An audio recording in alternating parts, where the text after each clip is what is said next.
Hello, I'm Movie Hanger, and this is the 1994 comedy film titled Ace Ventura Pet Detective. The movie begins somewhere on the streets of Miami, where a delivery man briskly walks along carrying a box with great care and caution. He delivers the package directly to the recipient, a rather unfriendly man who also happens to be the owner of a cute Shih Tzu dog. However, it becomes clear that the man is not very caring, unlike the delivery man. While the apartment owner fills out the necessary paperwork to receive the package, the delivery man steals the dog and leaves behind a toy replica, then leaves without any issues. A few moments later, the dog owner discovers the disappearance and learns the name of the thief, Ace Ventura, who is actually a private detective specializing in finding lost and kidnapped pets. The man sets off in pursuit of them. The private investigator's car faces a brutal attack from the enraged man, but fortunately, the detective and his four-legged friend manage to escape unharmed. Mr. Ventura, dressed in a vibrant Hawaiian shirt, rushes to return the dog to its owner's delight and receives a generous reward. Later that night, at the Joe Robbie Stadium, unknown individuals kidnap a dolphin named Snowflake, and the next morning, we learn some details about the detective's personal life. He often faces attacks from his landlord due to frequent rent non-payment and is under constant surveillance. The reason being, Mr. Ventura keeps a real zoo in his apartment. Bye-bye then. Loser. Meanwhile, Mr. Riddle, the owner of the Miami Dolphins team, convenes a meeting where he reprimands the head coach, Roger Podacter, and press secretary Melissa Robinson for allowing Snowflake the dolphin to disappear. Riddle is convinced that the mascot's disappearance will greatly affect the morale of his extremely superstitious team members, especially with the Super Bowl, the main sporting event in American football, just 2 weeks away. The boss threatens to fire them if they don't find the dolphin before the final match, so they have to get to work. The team's secretary, Martha, recommends to Melissa to seek help from Ace Ventura, who once found her dog. Martha praises the professionalism of the private detective. Meanwhile, Ace is chasing after an expensive albino pigeon and falls into a trash bin, receiving a call on his pager from Martha. He rushes to the stadium, where he meets Melissa and Podacter, who briefs the detective on the situation. Very highly recommended by Martha Metz. Oh yeah, the bitch. What? Pekingese, hyperactive, lost in Highland Park area. She was half dead when I found her. Ace then descends into the pool where Snowflake used to swim and finds the first clue in the filtration system, an amber stone of rare triangular cut. To gather more details about the disappearance of the beloved dolphin, Ventura goes to the police department to meet his old friend Emilio. From him, he learns the name of the investigator looking into the theft. This investigator is Sergeant Aguado, with whom Ace constantly clashes. Ace also manages to get into an argument with Lieutenant Lois Einhorn. After the altercation with the authorities, Ventura goes to his friend Woodstock in his hacker hideout located in the basement of a nightclub and learns that someone named Ronald Camp, a successful millionaire, businessman, and collector of various rare fish, lives in the city. Additionally, he is associated with the football team and donated his land for the stadium. Suspecting him of the Dolphins' abduction, Ace and Melissa go to a grand reception at Camp's country mansion. While Melissa distracts the millionaire, the detective inspects a large reservoir,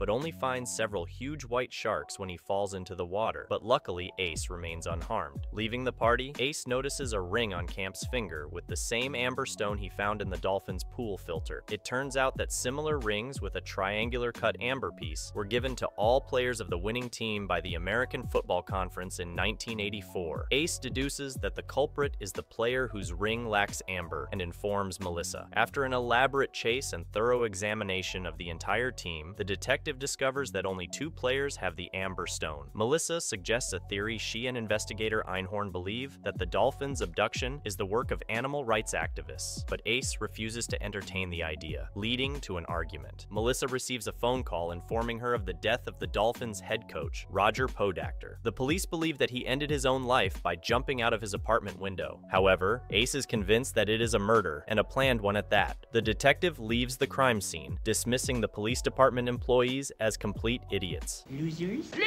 Let's go, Ace. Ventura tries to link the death with Snowflake's disappearance. He searches for information and documentation and gets closer to Melissa. Then, he accidentally learns about another Dolphins player, the center forward named Ray Finkel, who was absent from the list and the photo, and therefore was not checked for the amber stone in the ring. Melissa explains Ray's absence in the group photo by stating that he joined the team only in the middle of the season, but he received the ring just like the other players. It turns out that Ray's career was not very successful. successful. In the final match of the year, in the last seconds of the game, he missed the decisive goal, causing the Dolphins to lose the Super Bowl. Cursed by numerous fans, he tried to continue playing in the championship, but the team did not renew his contract. Due to the potential danger to the press secretary, Ventura invites her to his apartment. They spend the night together. Ace goes to Ray's hometown, where everyone literally screams their hatred for the athlete. There, the detective meets Ray's elderly parents. From their conversation, it becomes clear that Ray's whole family despises another Dolphins player, Dan Marino, who, in that fateful match against San Francisco, laced the ball incorrectly for the decisive shot, causing Ray to miss and the Dolphins to lose. Ray's father mentions that his son escaped from a psychiatric facility, and all his belongings are still there. Then, Ace goes up to Ray's room, where he sees that Ray is clearly angry at Dan and blames him for his failure. Ace warns Melissa that the same fate awaits Dan as Snowflake's and asks her to call the cops. However, Dan is kidnapped before the police arrive. After an unsuccessful chase for the kidnappers, Ventura goes to the department and tells Lieutenant Lois Einhorn, who is investigating the case, everything he knows. He assumes that the motive for the Dolphins' abduction is the fact that Snowflake was assigned the 5th team number, which once belonged to Ray. Ray took this as an insult and decided to unleash all his accumulated anger on the unfortunate aquatic creature. In search of Ray, the couple visits a mental hospital where Ray was once forcibly admitted and from which he escaped. Posing as a mentally ill footballer named Larry, Ace explores the hospital's storage room